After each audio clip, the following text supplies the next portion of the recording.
Shubor nakaslem jong unongsan hima.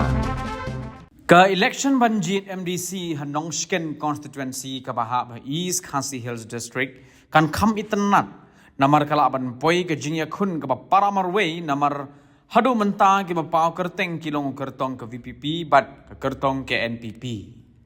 Ki kertong ki baki sengsan perthai ki ladaban penbena kilong ke Kongres Mary Kharpuri kepada ke MDC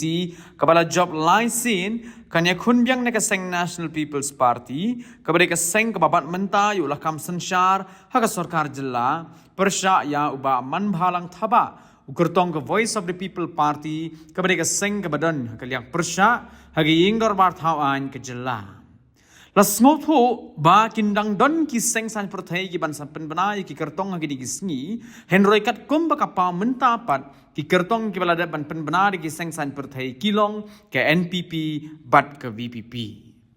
Kajing itenat ke election MDC ke Khasi Hills Autonomous District Council Hanong Shken constituency kalong namar ba ke Kongres Mary kadi ke MDC ke bala job bun sin bat menta ka bat kum ke executive member ke KHADC.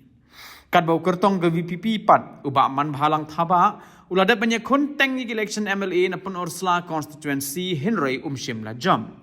Kabe itenat susu kalong namar hagi election MP Lok Sabha ki pat ba kila ajing kershani ukertong ke VPP Dr. Ricky AJ Singkon ubala yo sendon ke jing job wat na pun Ursula constituency ru. Kanong Shken constituency kayo kandiat na Shela constituency bat na pun Ursula constituency ha ke election MLA.